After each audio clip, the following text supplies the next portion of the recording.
먼저 한 가지 좀 질문을 해보려고 하는데요. 여러분, 사랑이라고 하는 단어 참 귀하죠? 그러면 이 사랑이 변한다고 생각하십니까? 아니면 사랑은 변하지 않는다라고 생각을 하십니까? 이 중국의 철학자 자오스 교수가 쓴 사람답게 산다는 것에 이 책의 내용에 흥미로운 이야기가 실려져 있는데요. 어느 날 한 교수님이 학생들에게 이런 질문을 했습니다. 첫 번째 질문은 바로 이것입니다. 한 여성이 있었는데 그 여성이 얼마나 외모가 특출난지 많은 사람들의 시선을 받는 그런 외모를 갖고 있었습니다. 그런데 어느 날 교통사고가 난 거예요. 그래서 얼굴에 큰 흉터가 생기게 되었습니다. 그렇다면 남자친구는 그 여성을 예전처럼 사랑할 수 있을까라고 하는 질문이었습니다. 1번은 뭐냐면 당연히 예전처럼 사랑할 것이다. 2번 사랑하는 마음이 사라질 것이다. 3번 아마 사랑을 하겠지만 예전과 같지는 않을 것이다 라고 하는 삼지선다형이었습니다. 그 결과가 뭐였느냐면 예전처럼 사랑할 것이다가 10%, 사랑하는 마음이 사라질 것이다가 10%, 사랑하지만 예전 같지는 않을 것이다가 80%였습니다. 대부분의 사람들은 남자의 사랑이 변한다라고 생각을 한 것이죠. 이 두 번째 질문이 있습니다.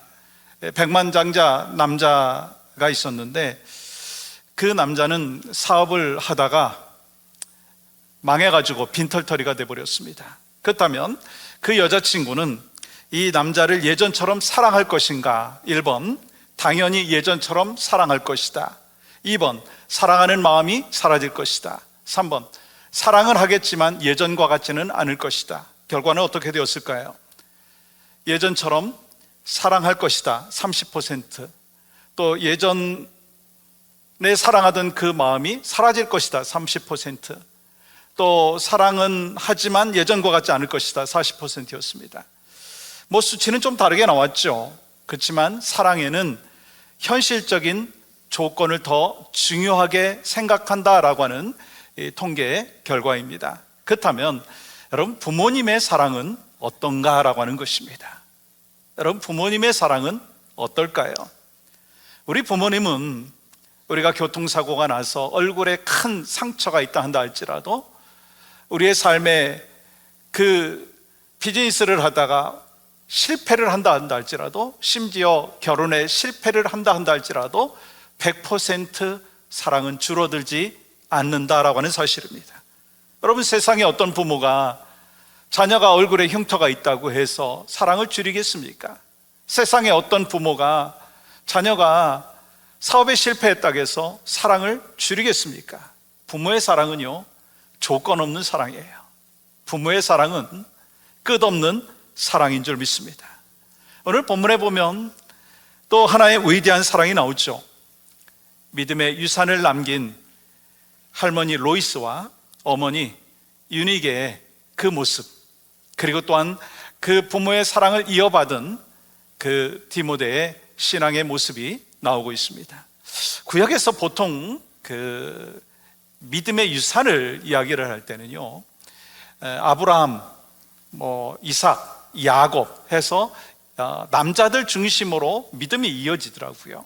그런데 오늘 디모데를 보면 아버지가 헬라인이었기 때문에 헬라적인 영향을 많이 받아가지고 다신 사상에 빠질 수도 있었지만, 유대인인 이 할머니와 어머니의 그 신앙을 이어받아 이 하나님의 그 사람으로 하나님 중심의 신앙생활을 하는 모습을 볼 수가 있습니다. 그 사람이 바로 디모데이죠. 그러면 디모데가 누군가요? 사도 바울이 믿음 안에서 참 아들이라고 부를 정도로 가장 사랑하는 동역자였습니다.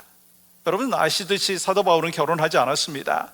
근데 디모데를 친아들로 부를 정도로 그렇게 사랑했다라고 하는 것입니다. 그래서 뭐라고 표현합니까? 사랑하는 아들아, 사랑하는 사람아, 하나님의 사람아, 나의 동역자 디모데, 이렇게 부르지 않습니까? 이와 같이 바울과 디모데는 스승과 그 제자의 사이였지만 서로 아름다운 관계를 이룰 뿐만 아니라 이 바울이요, 여러 편지를 썼는데 그 중에서 마지막 편지인 이 디모데 전후서, 디모데에게 편지를 쓸 정도로 그만큼 사랑을 했고 그만큼 신뢰를 했다라고 하는 것입니다.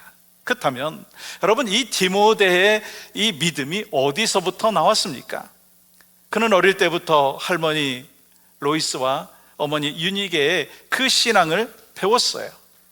그의 믿음은 바로 가정에서부터 시작되어졌고 거짓 없는 믿음의 여정을 걸었다라고 하는 것입니다.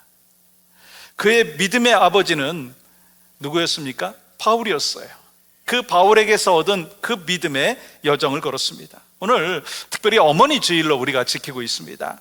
부모님의 믿음의 유산에 대해서 그런 면에서 한번 생각해 보는 시간을 갖기를 원하는데, 여러분, 이 시대는요, 이 믿음의 유산을 물려주기는 것이 우선순위가 아니고 이 세상적인 것에 대하여 물려주는 것을 우선순위로 생각하고 살아가고 있는 많은 사람들이 있습니다.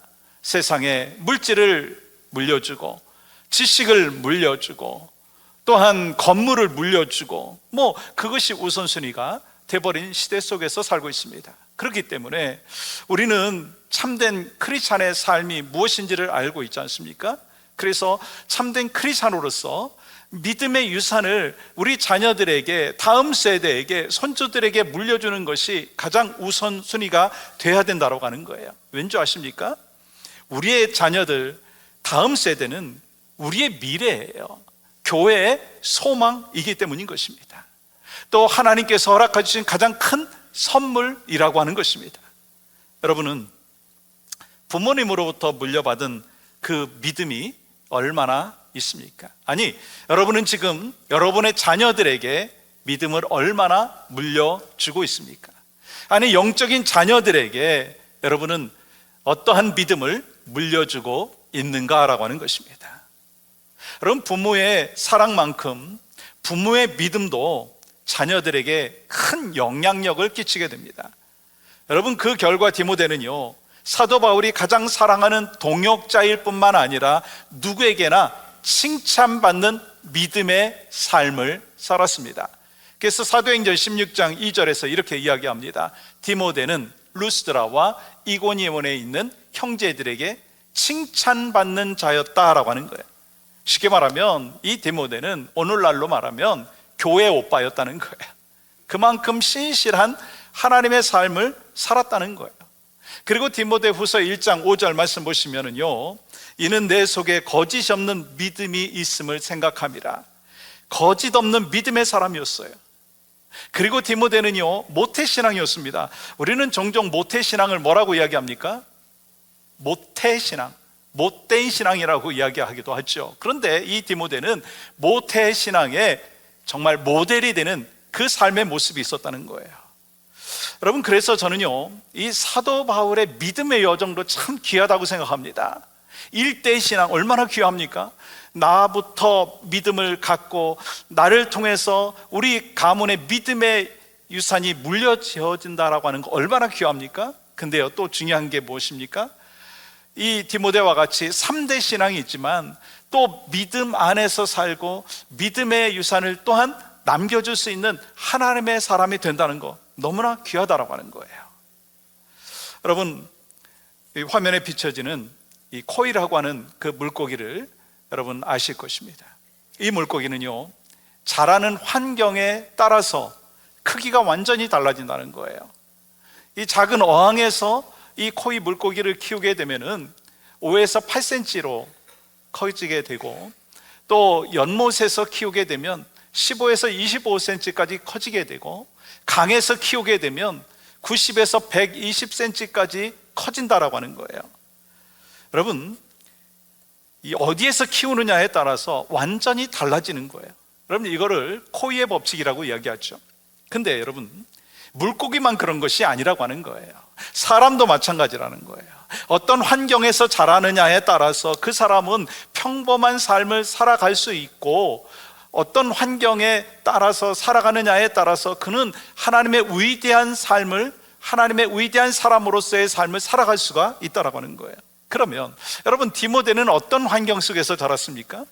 그는요, 성경을 배우는 환경 속에서 자랐어요. 디모데후서 3장 14절과 15절 말씀 보시면 이렇게 기록합니다. 너는 배우고 확실한 일에 거하라. 너는 내가 누구에게서 배운 것을 알며 또 어려서부터 성경을 알았나니. 그러니까 이 디모데가 자란 환경은 한마디로 말하면 성경을 배우는 환경이었습니다. 할머니와 어머니로부터 성경을 가르침을 받았고 그 말씀으로 인하여 디모데는 구원의 길을 알게 되었고 거짓 없는 믿음의 삶을 살게 되었다라고 하는 거예요. 여러분, 교회에서 크리스찬으로 사는 것이 힘들까요? 아니면 가정에서 크리스찬으로 사는 것이 힘들까요? 잘 한번 생각해 보세요. 교회에서 크리스찬으로 사는 것이 힘들까요? 아니면 가정에서 크리스찬으로 사는 것이 힘들까요? 저 같은 경우는요, 이 목사의 역할보다 남편 역할, 아빠 역할 하는 게 더 힘들더라고요.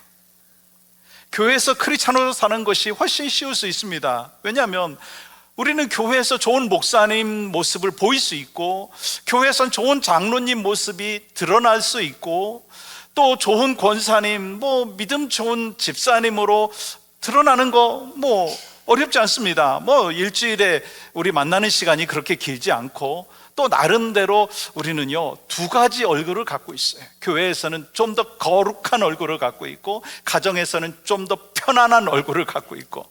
그래서 우리가 그 사람에 대해서 정확하게 알기 위해서는요, 어떻게 그 사람을 정확히 알 수 있느냐면 그냥 교회에서 피상적으로 알고 있는 그 모습을 갖고 알 수가 없다는 거예요.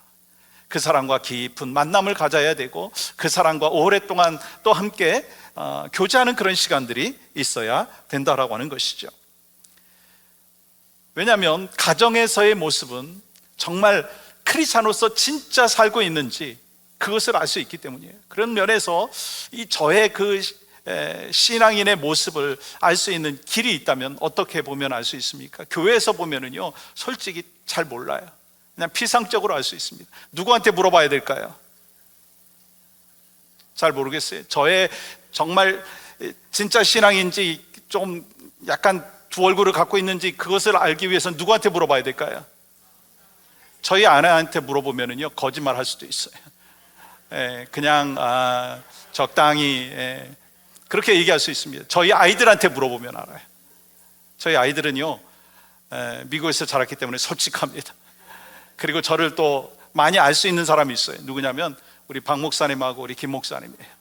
저분들한테 저에 대해서 물어보면은요, 정확하게 얘기할 거예요. 그만큼 우리가 신앙생활의 그 여정을 걸어가는 가운데 정말 교회에서의 모습보다 가정에서의 모습이 참 중요한데, 정말 여러분과 저는 가정에서 참된 크리스찬의 모습을 하고 있느냐, 가정에서 정말 크리스찬의 참된 성도의 모습의 그 삶의 모습들이 나타나고 있느냐라고 하는 것입니다. 여러분, 지금 우리는 디모데를 통해서 믿음의 유산이 얼마나 중요한지를 나누고 있습니다. 여러분, 하나님의 말씀이 여러분의 그 자녀의 삶을 변화시킬 수 있다라고 하는 생각을 여러분 하십니까? 여러분, 그 사실을 믿고 있습니까? 하나님의 말씀은요, 우리의 자녀들의 삶을 변화시킬 수 있어요. 그렇다면 왜 하나님의 말씀을 자녀들에게 가르치지 않는가라고 하는 거예요.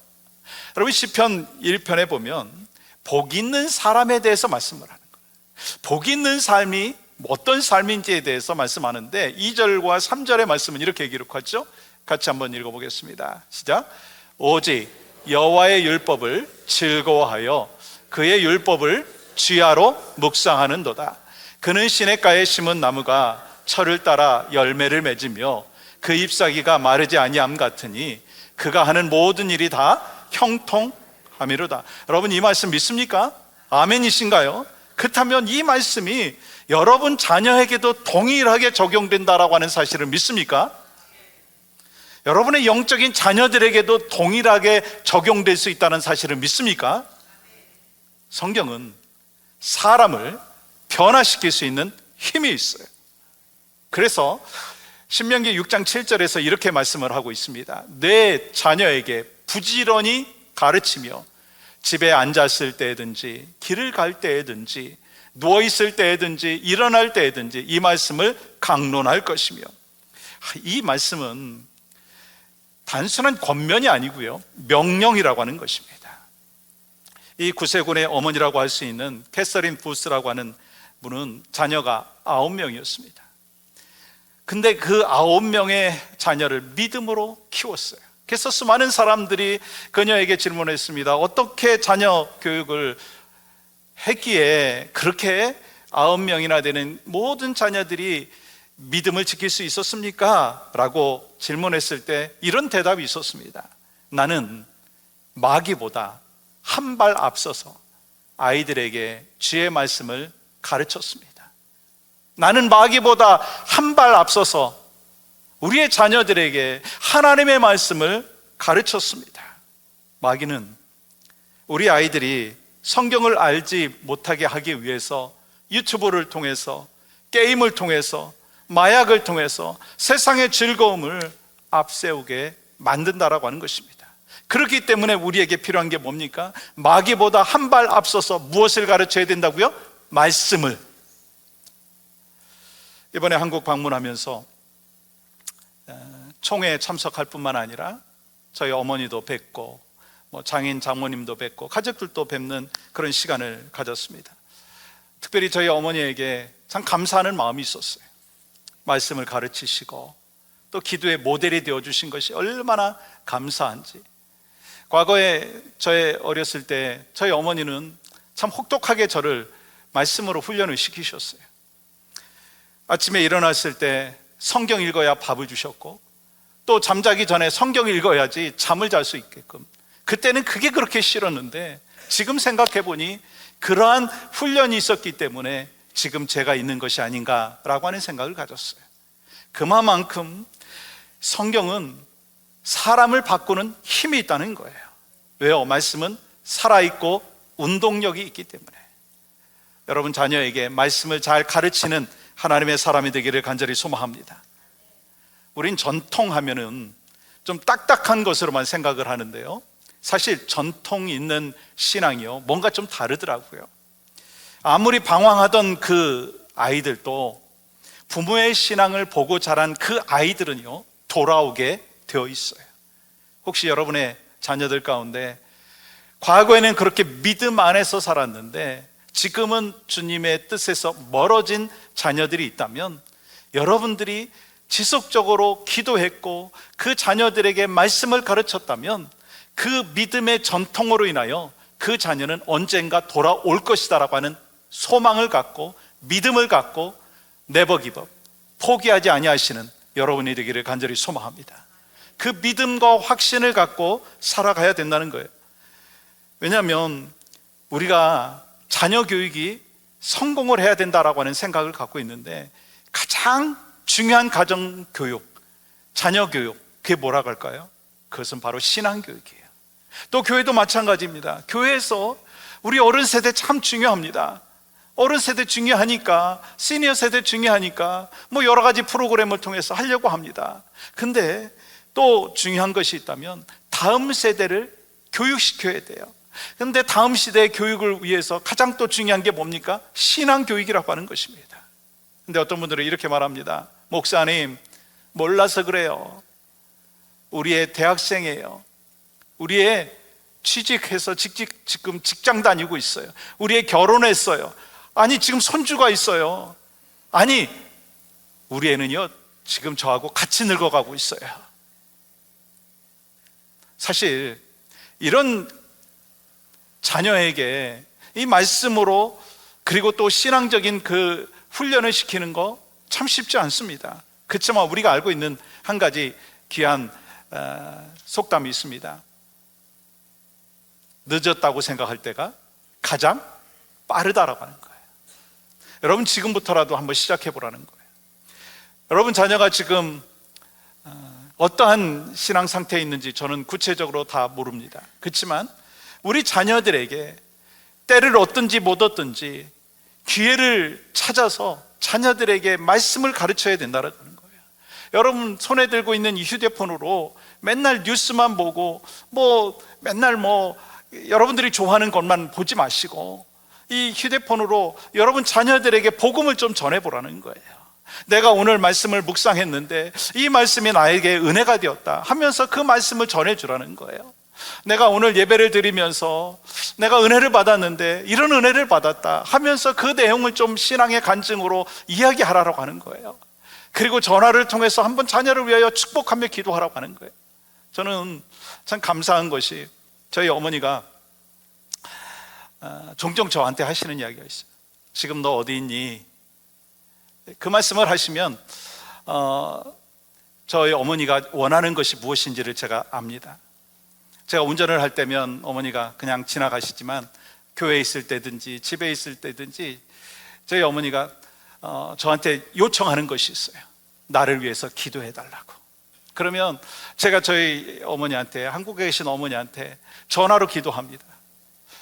그 기도가 저한테도 참 감사하는 시간이고 저희 어머니한테도 참 감사한 시간일 거예요.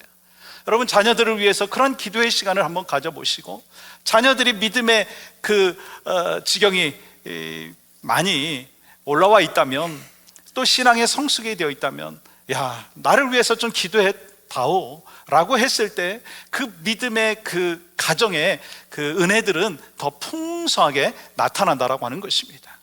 여러분, 중요한 건 뭡니까? 우리가 말로, 그리고 또한 우리가 문자로 또 이렇게 복음을 전하고 신앙을 전하는 것 참 중요하지만 삶으로 믿음을 보여줘야 한다고 하는 거예요. 그래서 여러분의 가정 가운데 디모데와 같은 참된 믿음의 사람이 나오기를 간절히 소망합니다. 여러분, 디모데를 키운 사람이 누굽니까? 어머니 유니게예요. 할머니 로이스였습니다. 사도행전 16장에 보면 디모데의 아버지는요, 믿지 않는 헬라인이었습니다. 다신교 사상을 가진 사람이었기 때문에 이 디모데가 신앙생활하는데 큰 도움이 되지 않을 수도 있었습니다. 그런 환경에서 엄마와 할머니는 디모데를 믿음의 사람으로 키웠다는 거예요. 저는 이 말씀을 보면서 이런 생각을 해봤어요. 혹시 이 자리에 남편이 믿지 않아서 혼자 신앙생활하고 있는 어머니가 계십니까? 낙심하지 말라는 거예요. 여러분의 손에서 디모데와 같은 사람이 나올 수도 있다라고 하는 것을 기억하십시오. 디모데는요, 믿음의 할머니와 어머니를 통해서 믿음의 좋은 영향력을 받고 자랐어요. 여러분, 건물은요, 기초가 튼튼해야지 쓰러지지 않잖아요. 나무는요, 뿌리가 튼튼해야지 쓰러지지 않습니다. 마찬가지로 신앙의 기초가 중요한 것입니다. 여러분, 신앙의 기초가 뭡니까? 하나님의 말씀이에요. 신앙의 기초가 뭡니까? 예수 그리스도입니다. 여러분, 디모데는요, 그 이름의 뜻이 오직 하나님께 영광을 올려드리는 자다라고 하는 의미가 있습니다. 그는 그의 삶이 그러한 삶을 살았어요. 어떻게 그렇게 살 수 있었습니까? 할머니의 신앙, 어머니의 신앙을 이어받아서 하나님께 영광 올려드리는 삶을 살았습니다. 저는 소망하고 기도하는 것이 있습니다. 여러분과 저의 자녀가, 우리의 다음 세대가 하나님께 영광 올려드리는 아름다운 역사가 있기를 간절히 소망합니다. 이를 위해서 필요한 것이 있어요. 가정이 교회가 되어야 한다는 거예요. 저를 한번 따라해 보시겠어요? 가정이 교회가 되어야 합니다. 주후 70년경에 예루살렘 성전은 로마에 의해서 완전히 무너졌죠. 그러자 예배드릴 장소가 없는 거예요. 구약의 예배는 성전이 있어서 속죄제와 화목제를 드리는 것이었는데 아예 제사 드리는 제단이 없어진 거예요. 그렇게 되자 유대인들이 어떻게 했습니까? 성전의 제단을 자신의 가정으로 가져오게 되었어요. 그들의 가정이 성전의 제단이 되었어요. 그러면서 아버지가 제사장이 되어서 집에서 예배하기 시작했고, 어머니가 랍비가 되어서 하나님의 말씀을 가르치게 되었다는 거예요. 그러니까 성전 중심의 신앙이 어떻게 변하느냐면 가정 중심의 신앙으로 바뀌었다라고 하는 거예요. 성전 중심의 신앙이 가정 중심의 신앙으로 바뀌었다는 거예요. 그런 면에서 신앙교육은요, 여러분, 교회만이 아니라는 거예요. 가정에서 시작되어야 된다는 거예요. 왜냐하면 아이들은요, 부모님의 뒷모습을 보면서 자라고 있기 때문에, 기도하는 어머니의 모습을 보고 말씀을 묵상하는 아버지의 모습을 자랐기 때문이라고 하는 거예요. 여러분, 디모데가 읽은 것은요, 단지 성경뿐만이 아니었어요. 그는 어머니의 삶을 읽었습니다. 디모데후서 1장 5절 말씀은 이렇게 기록합니다. 이는 내 속에 거짓이 없는 믿음이 있음을 생각함이라. 이 믿음은 먼저 내 외조모 로이스와 내 어머니 유니게 속에 있더니 내 속에도 있는 줄을 확신하노라. 디모데가 어머니에게서 배운 것은 단지 성경적인 지식이 아니었다는 거예요. 그런 삶으로 드러나는 그 어머니의 믿음, 할머니의 믿음을 보면서 자랐고, 그것이 바로 그 디모데의 신앙을 만들게 되었다는 것입니다. 여러분, 하나님께서 아브라함을 선택한 이유가 무엇입니까? 그 믿음을 아브라함에게만 제한시키기 위한 것이 아니었어요. 그의 믿음을 자녀에게, 그리고 가문에게까지 이어가게 하기 위함이었습니다. 여러분, 이와 같이 하나님의 뜻은요, 한 사람이 아니라 대대로 후손에게까지 전해지는 것이 하나님의 뜻인 것입니다. 신앙의 대물림이 그만큼 중요하다라고 하는 거예요. 그렇다면 신앙의 대물림이 있기 위해서 필요한 것이 무엇입니까? 부모가 삶으로 믿음의 여정을 걸어가는 거예요. 말과 행동이 다르지 아니한 거예요. 그러므로 여러분, 구약에서 다니엘의 신앙이나 신약에서 디모데의 이 영적인 삶은요, 혼자만의 신앙이 아니라 부모의 신앙의 대물림이 있었다라고 하는 것입니다. 그래서 우리는요, 믿음 생활을 하는 데 있어서 대물림이 있어야 된다는 거예요. 부모는 자녀에게 많은 것을 물려주려고 하는 것보다는 정말 우리의 믿음을 자녀들에게 물려줄 수 있는 참된 신앙인의 모습이 있어야 되는 거예요. 저도 보면 저희 아버지를 많이 닮았어요. 이미 7년 전에 천국으로 가신 아버지 얼굴도 세월이 흐름에 따라서 많이 닮은 것을 느끼게 되고요, 목소리까지 닮아 있고요, 성격까지 많이 닮아 있더라고요. 그런가 보면 저희 아이들도 보면 저나 저희 아내의 모습을 많이 닮아 있어요. 얼마 전에 저희 둘째하고 저희 아내하고 사진을 찍은 걸 보니까 참 많이 닮아 있더라고요. 얼굴만 닮은 게 아니에요. 성격도 닮았고 기질도 닮아 있습니다. 근데요, 거기서 끝나지 않더라고요. 믿음도 닮아간다라고 하는 것입니다. 여러분과 저에게 갖고 있는 그 믿음이 무엇이냐에 따라서 우리 자녀들도 그러한 믿음의 여정을 걸어가게 된다라고 하는 거예요. 우리 믿음의 DNA가 우리 자녀 손손에게 이어지는 것이 하나님이 원하시는 거예요. 그래서 이 마더스데이에 이 부모로서 우리가 무엇을 기억해야 되느냐면, 하나님께서 나에게 믿음을 주신 이유가 무엇인가, 나에 대해서 끝나는 것이 아니라 우리 다음 세대에게 그 믿음을 이어주어야 한다는 거예요.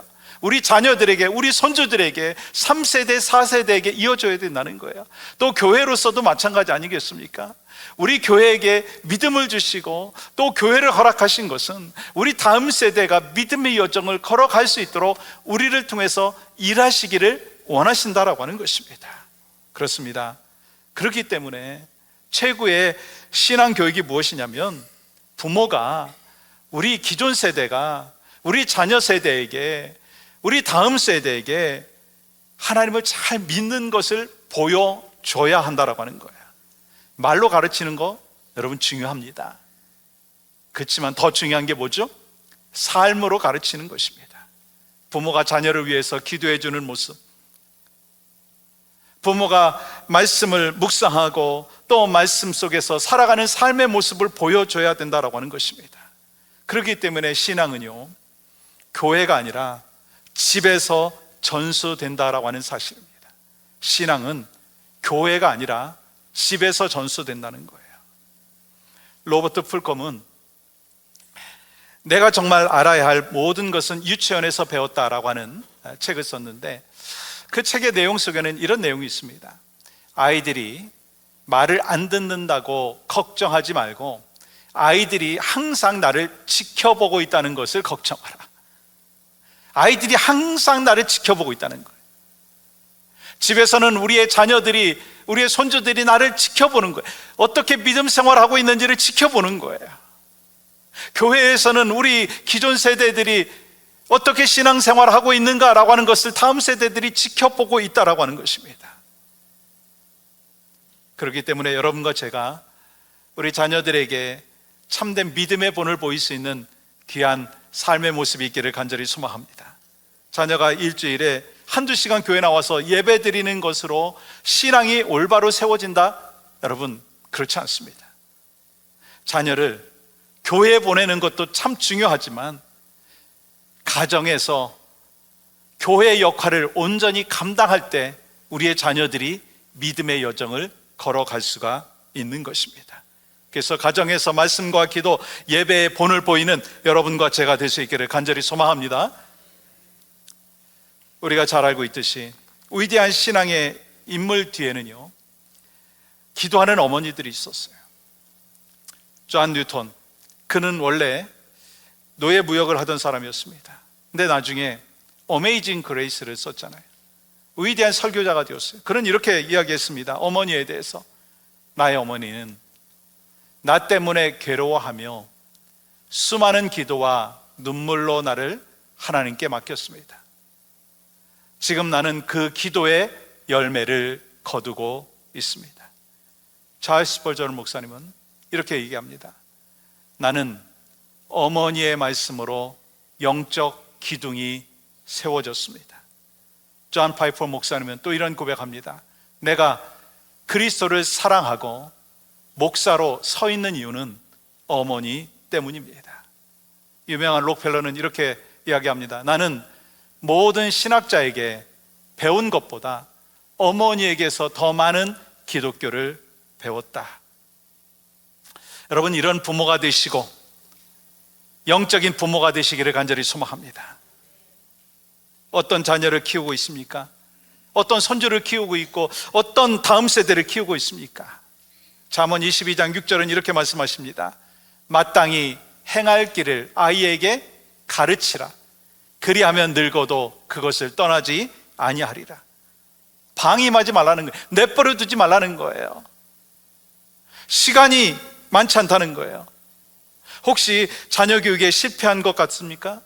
여러분, 늦었다고 생각할 때 가장 빠른 거예요. 저는 우리 교회에서 디모데와 같은 하나님의 사람들이 많이 나오기를 간절히 소망합니다. 그 전에 믿음의 부모님들, 믿음의 선배들이 바로 여러분과 제가 되기를 간절히 소망합니다. 그렇다면 믿음의 유산을 물려주기 위해서 어디서부터 시작되어야 될까요? 저는 말씀으로부터 시작되어야 된다고 믿습니다. 말씀을 자녀에게 가르치시고, 말씀을 손주들에게 가르치시고, 말씀을 다음 세대에게 가르치십시오. 그리고 중요한 게 무엇입니까? 여러분이 좋은 크리스찬, 참된 크리스찬의 삶을 살아가 보십시오. 혹시 자녀가 이미 너무 커버려가지고 성경을 가르치기도 어렵고 내가 아무리 모범을 보여도 안 통할 것 같습니까? 낙심하지 말라는 거예요. 말씀드린 대로 늦었다고 생각할 때가 가장 빠른 것이고요. 또 한 가지의 방법이 남아 있습니다. 눈물로 기도하십시오. 예수님 말씀하십니다. 누가복음 23장 28절 말씀 보십시오. 같이 읽겠습니다. 시작. 예수께서 돌이켜 그들을 향하여 이르시되 예루살렘의 딸들아, 나를 위하여 울지 말고 너희와 너희 자녀를 위하여 울라. 어머니의 눈물의 기도는 하나님 앞에서 절대로 헛되지 않습니다. 어거스틴의 어머니 모니카, 존 뉴턴의 어머니 기도는 결국 자녀를 살리고 구원시켰고 하나님의 사람으로 살게 했다는 거예요. 저는 이 마더스데이에 우리가 할 수 있는 것 무엇인가 생각해 봤습니다. 그것은 바로 우리 자녀들을 위하여 축복하는 거예요. 우리 자녀들에게 믿음의 유산을 남겨주는 거예요. 이 시간 함께 우리가 눈을 감고 이 마더스데이에 이 어버이로서 우리가 자녀들을 축복하면서 기도하는 시간을 갖기를 원합니다.